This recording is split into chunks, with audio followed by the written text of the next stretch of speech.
Assalamualaikum warahmatullahi wabarakatuh. Sobat Radio Malam yang dimuliakan Allah, semoga kita dalam keadaan sehat walafiat. Amin ya robbal alamin.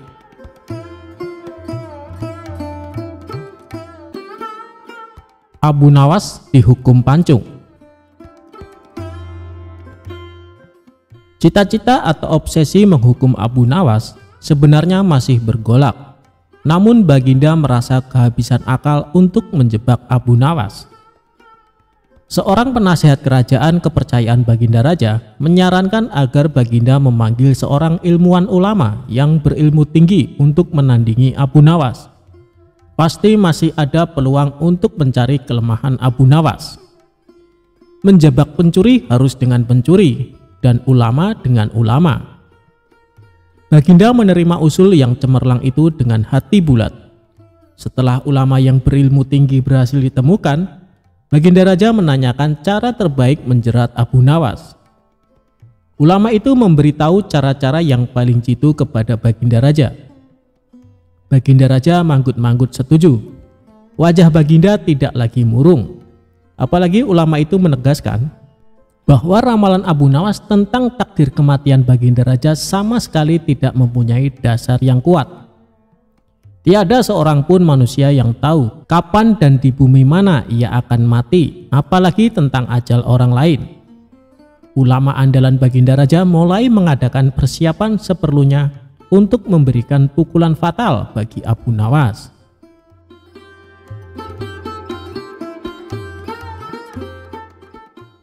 Siasat pun dijalankan sesuai rencana. Abu Nawas terjerembab ke pangkuan siasat sang ulama.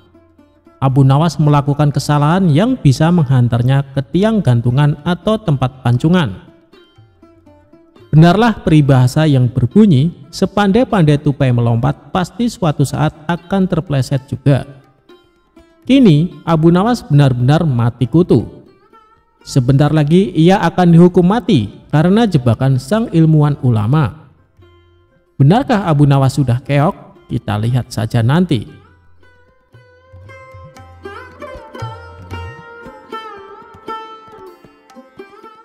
Banyak orang yang merasa simpati atas nasib Abu Nawas, terutama orang-orang miskin dan tertindas yang pernah ditolongnya. Namun derai air mata para pecinta dan pengagum Abu Nawas tak mampu menghentikan hukuman mati yang akan dijatuhkan.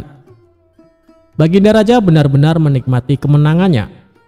Belum pernah Baginda terlihat seriang sekarang. Keyakinan orang banyak bertambah mantap. Hanya satu orang yang tetap tidak yakin bahwa hidup Abu Nawas akan berakhir setragis ini, yaitu istri Abu Nawas.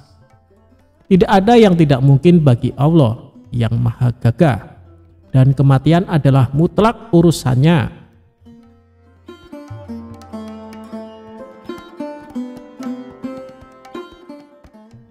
Semakin dekat hukuman mati bagi Abu Nawas, orang banyak semakin resah. Tetapi bagi Abu Nawas malah sebaliknya. Semakin dekat hukuman bagi dirinya, semakin tenang hatinya. Malah Abu Nawas nampak setenang air danau di pagi hari. Baginda Raja tahu bahwa ketenangan yang ditampilkan Abu Nawas hanyalah merupakan bagian dari tipu dayanya. Tetapi Baginda Raja telah bersumpah pada diri sendiri bahwa beliau tidak akan terkecoh untuk kedua kalinya. Sebaliknya Abu Nawas juga yakin selama nyawa masih melekat maka harapan akan terus menyertainya. Tuhan tidak mungkin menciptakan alam semesta ini tanpa ditaburi harapan-harapan yang menjanjikan. Bahkan dalam keadaan yang bagaimanapun gentingnya, keyakinan seperti inilah yang tidak dimiliki oleh Baginda Raja dan ulama itu.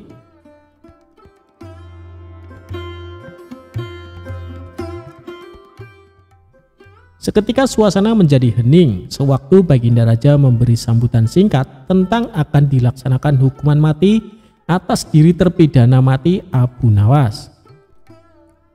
Kemudian tanpa memperpanjang waktu lagi, Baginda Raja menanyakan permintaan terakhir Abu Nawas. Dan pertanyaan inilah yang paling dinanti-nantikan Abu Nawas. Adakah permintaan yang terakhir? Ada Paduka Yang Mulia? Jawab Abu Nawas singkat. Sebutkan, kata Baginda.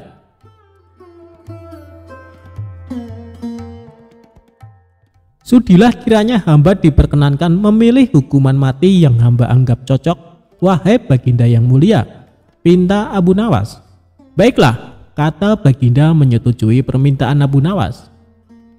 Paduka yang mulia, yang hamba pinta adalah bila pilihan hamba benar, hamba bersedia dihukum pancung. Tetapi jika pilihan hamba dianggap salah, maka hamba dihukum gantung saja, kata Abu Nawas memohon.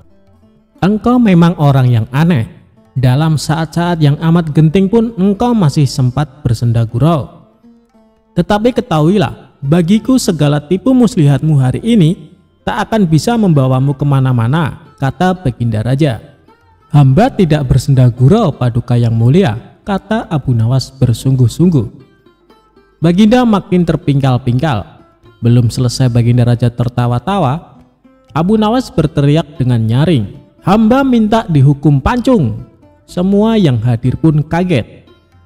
Orang yang hadir banyak belum pada mengerti mengapa Abu Nawas membuat keputusan begitu.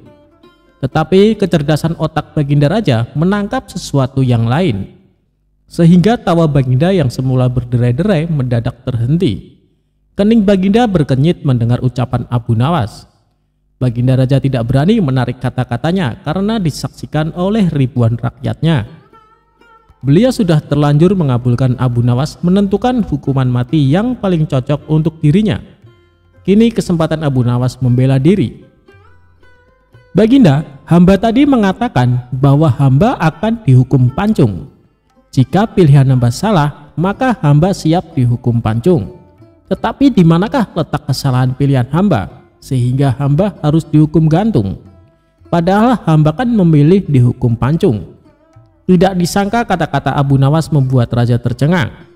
Baginda mulai menyadari dan mengakui kehebatan Abu Nawas seperti dugaannya dari awal. Abu Nawas, aku mengampunimu, tapi sekarang jawablah pertanyaanku ini. Berapakah banyaknya bintang di langit? Oh, gampang sekali tuanku. Iya, tapi berapa? 100 juta? 100 miliar? Tanya Baginda Raja. Bukan tuanku, cuma sebanyak pasir di pantai. Kau ini, bagaimana bisa orang menghitung pasir di pantai? Bagaimana pula orang bisa menghitung bintang di langit? Hahaha. Kau memang penggeli hati, kau adalah penelipur laraku. Abu Nawas, mulai sekarang jangan segan-segan sering-seringlah datang ke istanaku. Aku ingin selalu mendengar lelucon-lelucon yang baru. Siap Baginda? Lalu Baginda memerintahkan bendahara kerajaan memberikan sekantong uang kepada manusia terlucu di negerinya itu.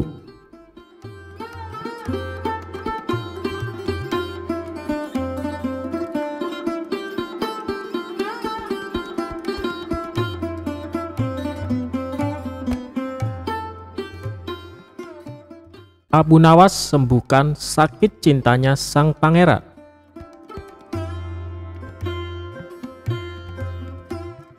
Dikisahkan, pangeran yang menjadi putra mahkota jatuh sakit. Sudah banyak tabib yang didatangkan untuk memeriksa dan mengobati, tapi tak seorang pun yang mampu menyembuhkannya. Akhirnya raja mengadakan sayembara. Sayembara tersebut boleh diikuti oleh rakyat dari semua lapisan, tidak terkecuali oleh para penduduk negeri tetangga.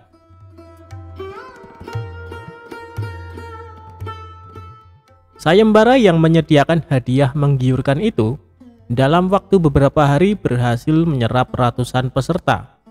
Namun tak satu pun dari mereka berhasil mengobati penyakit sang pangeran.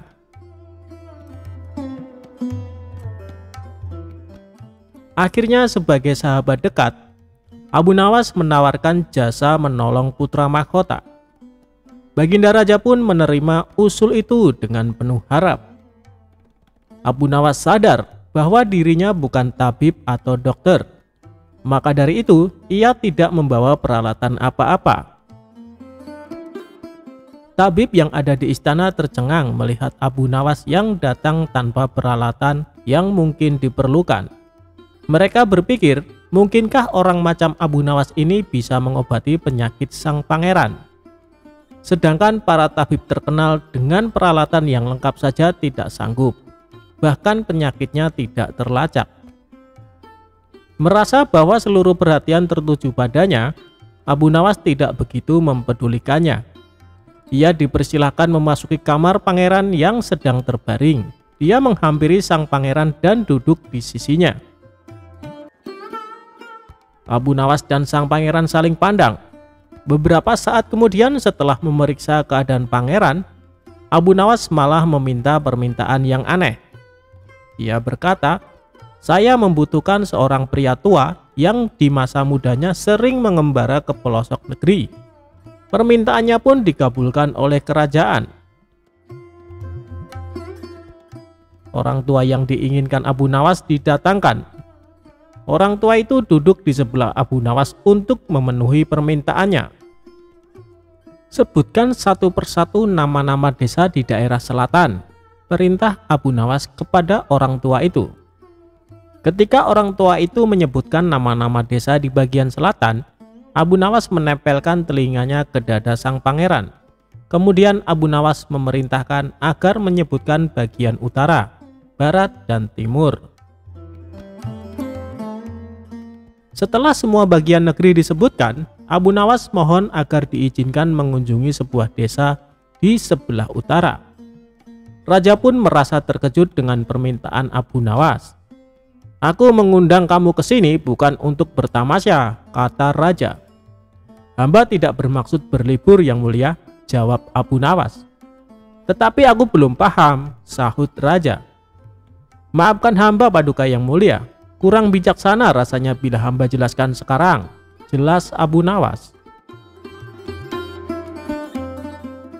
Abu Nawas pun pergi selama 2 hari. Saat kembali dari desa itu, ia menemui sang pangeran dan membisikkan sesuatu. Kemudian menempelkan telinganya ke dada sang pangeran. Lalu Abu Nawas menghadap raja. "Apakah Yang Mulia masih menginginkan sang pangeran tetap hidup?" tanya Abu Nawas. "Apa maksud perkataanmu?" raja balas bertanya. "Sang pangeran sedang jatuh cinta pada seorang gadis di desa sebelah utara negeri ini," kata Abu Nawas menjelaskan. "Bagaimana kau tahu?" tanya raja. Ketika nama-nama desa di seluruh negeri ini disebutkan, tiba-tiba degup jantungnya bertambah keras saat mendengar nama sebuah desa di bagian utara negeri ini. Tetapi sang pangeran tidak berani mengutarakannya kepada Baginda, terang Abu Nawas. "Lalu apa yang harus aku lakukan?" tanya raja.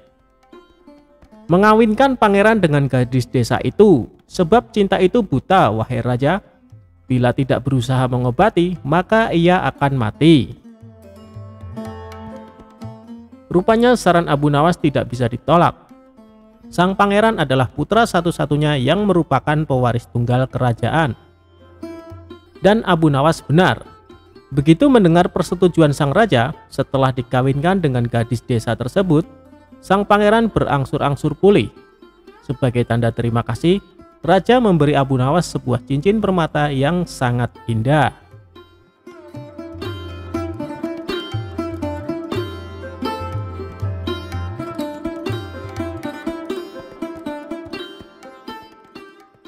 Melototnya saja membuat orang lari ketakutan, padahal Abu Nawas sedang sakit gigi.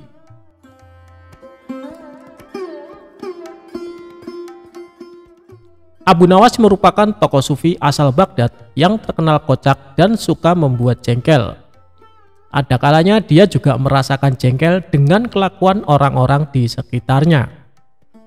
Wajar saja, karena Abu Nawas juga manusia biasa yang tak jarang pusing, bimbang, bingung, bahkan mungkin juga bisa marah.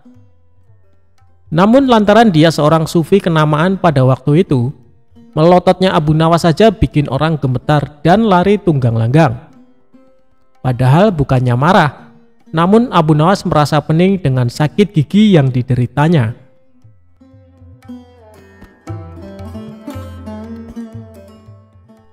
Dikisahkan ada seorang penggembala yang mempunyai masalah dengan pendengaran alias tuli. Namun meski ia tuli sejak lahir, ia tak pernah mengeluh dengan kekurangannya itu. Kegiatan sehari-harinya adalah membawa domba-domba gembalanya di sebuah padang rumput berbukit yang tak jauh dari rumahnya. Pada suatu hari, Saat ia sedang mengembalakan domba-dombanya, si gembala tuli merasakan sakit perut. Ia sudah tak kuat menahan untuk buang air besar dan terpaksa harus memutuskan pulang ke rumah untuk membuang hajat. Bak Dayung bersambut. Di tengah-tengah kegalauannya antara harus pulang ke rumah dengan rasa khawatir lantaran harus meninggalkan domba gembalaannya, tiba-tiba ia melihat ada seorang yang tak jauh darinya sedang menyabit rumput. Ia pun menghampirinya dan berkata, "Hai kawan, tolong jaga domba-domba ini ya, dan tolong awasi jangan sampai ada yang berkeliaran hingga tersesat. Aku akan pulang ke rumah sebentar untuk buang air besar," kata penggembala. Diketahui pemotong rumput tersebut ternyata juga tuli.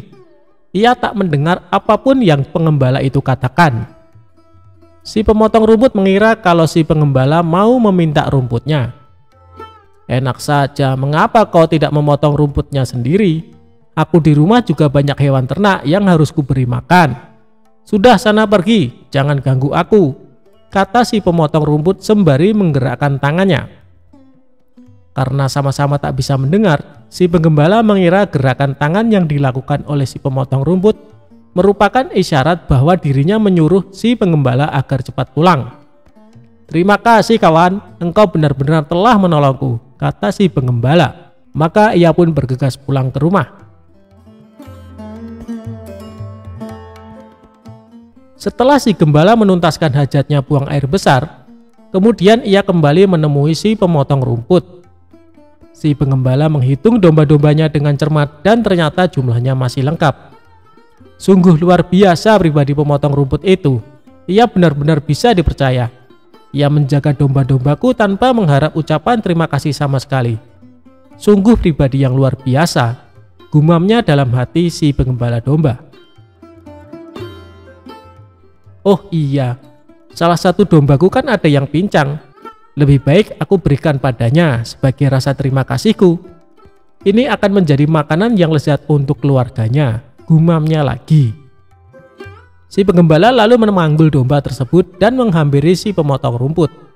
"Hei kawan, terimalah hadiah dariku, karena engkau telah menjaga domba-dombaku," kata si penggembala sambil menunjukkan domba pincangnya. Melihat hal itu, si pemotong rumput malah menjadi marah. "Dasar kurang ajar, aku tak melihat apapun yang terjadi selama kamu pergi. Kenapa kamu malah minta tanggung jawab atas pincangnya kaki dombamu?